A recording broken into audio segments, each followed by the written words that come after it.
मूल इकाई आप समझ गए, व्युत्पन्न इकाई समझ गए। व्युत्पन्न की इकाई क्या है?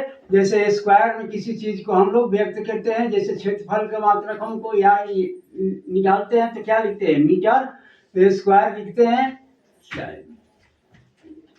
मीटर स्क्वायर लिखते हैं। घन निकालते हैं तो क्या लिखते हैं? घन लिखते हैं तो क्या लिखते हैं? जैसे मीटर क्यूब लिखते हैं, इस तरह से लिखते हैं। तो इसको हम लोग व्युत्पन्न इकाई कहते हैं। अमूल्य इकाई में जैसे मीटर है तो मीटर है, लीटर है तो लीटर है, ये इसी तरह से ग्राम है तो ग्राम है। इस तरह से हम लोग लिखते हैं व्युत्पन्न और मीटर में। अब यहाँ पर समझते हैं मात्रक की पद्धतियां। मात्रक की पद्धतियां एक सीजीएस पद्धति है, एमकेएस पद्धति है और एसआई पद्धति है। अब इसको हम समझते हैं कि ये क्या है।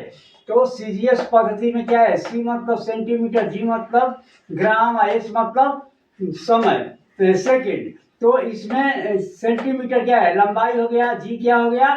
द्रव्यमान हो गया, एस क्या हो गया? समय हो गया। तो इस पर आधारित इन चीजों को हम लोग कहते हैं, ये सीजीएस पद्धति कहते हैं, जिसमें ये तीनों क्या होते हैं? सम्मिलित होते हैं। या इसी चीज को हम लोग डेसिमल पद्धति भी कहा जाता है। अब यहाँ पर एफपीएस सिस्टम लिखा हुआ, अर्थात एफपीएस पद्धति क्या है? तो इस पद्धति में क्या होता है? Foot, pound, second.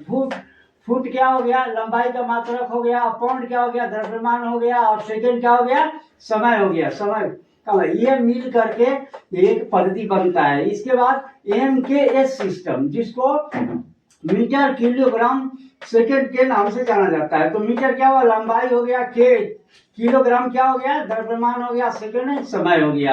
एसआई मात्रक, ये हमेशा आप लोगों को पूछता है, ज्यादातर एसआई मात्रक के बारे में ही पूछता है ज्यादातर।